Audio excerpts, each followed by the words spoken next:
আমাদের 20,000 মতো নেতা কর্মী শহীদ হয়ে গেছে। আমি খুব পরিষ্কার করে বলতে চাই, বিএনপি কোনো বিপ্লবী দল নয় যে আমার কৃতিত্ব থাকলো কি থাকলো না, বিএনপির কৃতিত্ব থাকলো কি থাকলো না, এটার আমার সংকীর্ণতায় ভোগার কোনো কারণ নেই।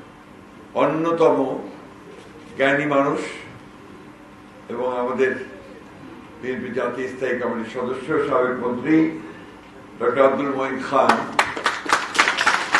তিনি এই ডকুমেন্টটি তৈরি করার ব্যাপারে তাকে সর্বতভাবে শুধু সহযোগিতা করেছেন তাই নয়, একে আরো সমৃদ্ধ করার জন্য তার যে ইন্টেলেকচুয়াল ক্যাপাবিলিটি আছে তা দিয়ে তিনি সেটাকে সহায়তা করেছেন।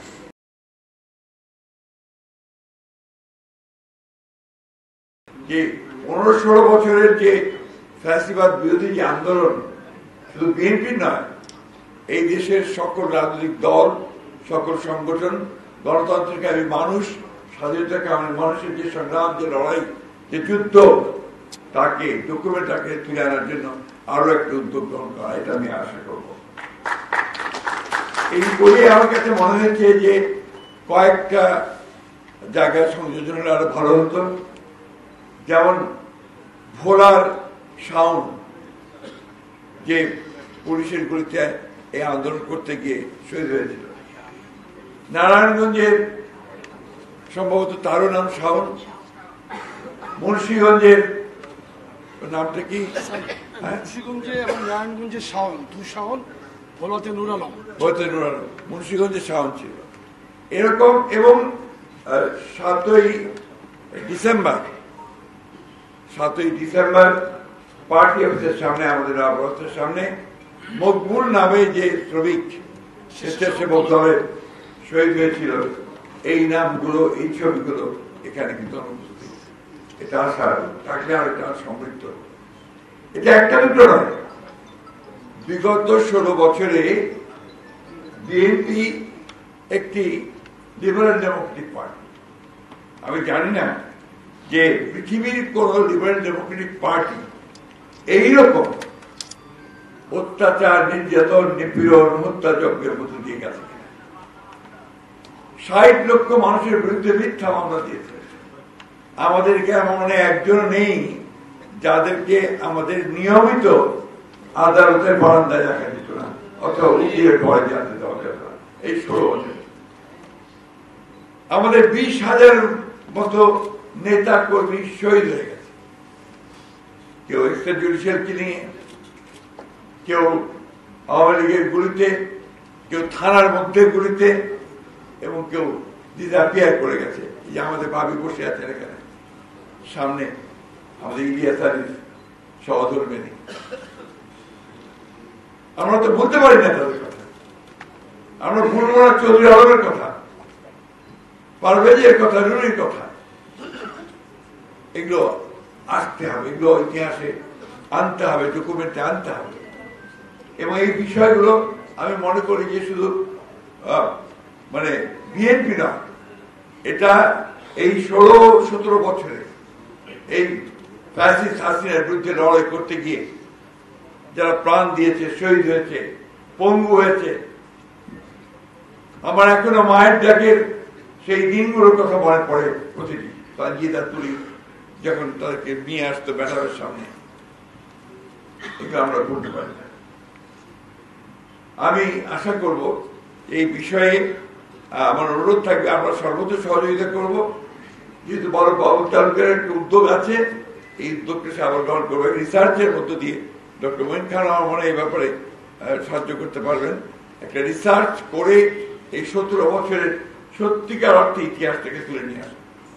আমি এখানে কোনো সংকীর্ণতায় ভুগি না যে আমার কৃতিত্ব থাকলো কি থাকলো না, বিপুর কৃতিত্ব থাকলো কি থাকলো না, এটার আমার সংকীর্ণতায় ভোগার কোনো কারণ নেই।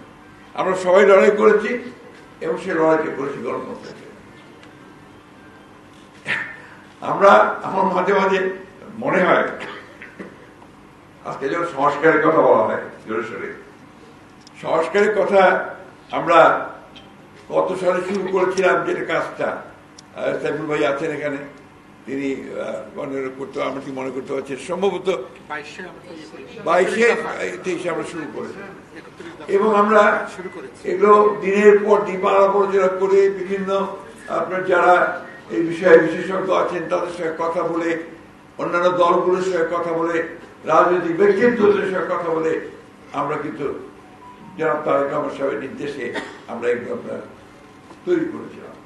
প্রথমে ছিল আমাদের বিএনপির 10 দফা, তারপরে সেটাকে বাড়িয়ে 27 দফা, তারপরে ফাইনাল সেটাকে 31 দফা এবং সেটা আজকের যে সংস্কার বিষয়গুলো আসছে সেগুলোই তাদের মানে মূল বিষয়গুলো কিন্তু সেটাই ছিল।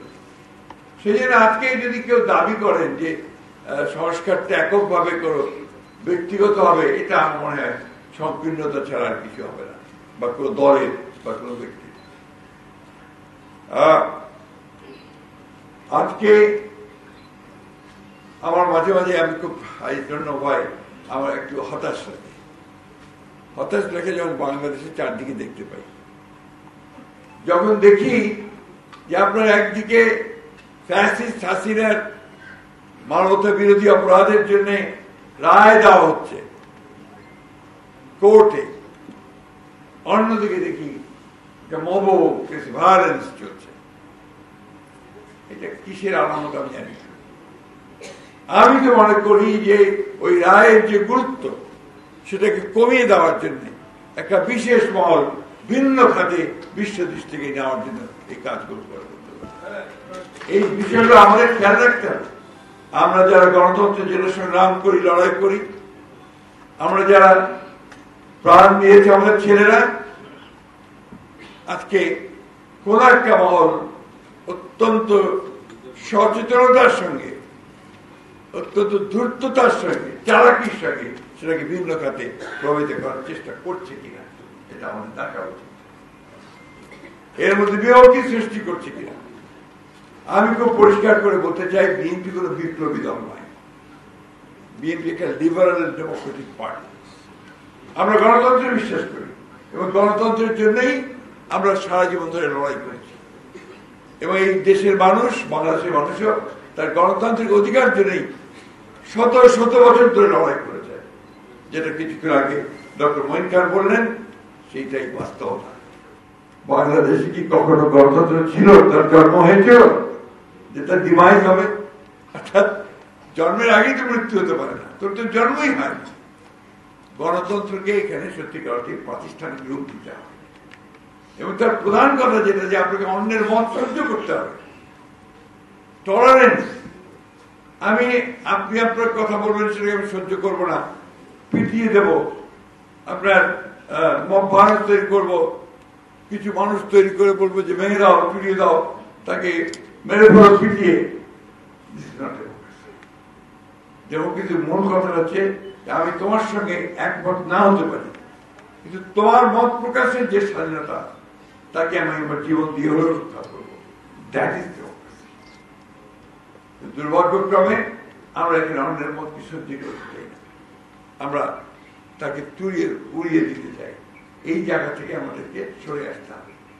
আমাদেরকে আজকে বাংলাদেশের সত্যিকার অর্থেই যদি আমরা সাস্টেইনেবল হতে চাই, একটা ব্যবস্থা তৈরি করতে চাই, ব্যর্থ রাষ্ট্রে পরিণত হতে না চাই, তাহলে গণতন্ত্রকে আমাদের এখানে নারিশ করতে হবে, তাকে প্রতিপালন করতে হবে, গণতান্ত্রিক প্রতিষ্ঠানগুলোকে নির্মাণ করতে হবে।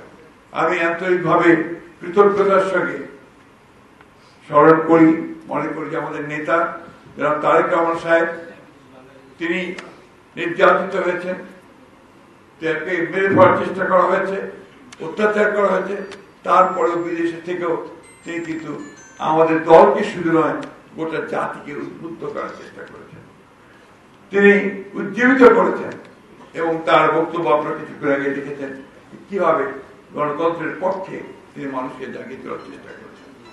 সুতরাং আমাদের দায়িত্ব যে আমরা সবাই অন্তত গণতন্ত্রে যারা বিশ্বাস করি, আমরা সবাই একজোট হয়ে সামনের দিনগুলোতে শুধু নির্বাচন নয়, নির্বাচনের পরবর্তীকালে যেন গণতন্ত্রকে আমরা প্রাতিষ্ঠানিক রূপ দিতে পারি, শক্ত ভিত্তির উপর দাঁড় করাতে পারি, এটাতে আমাদেরকে একযোগে কাজ করতে হবে।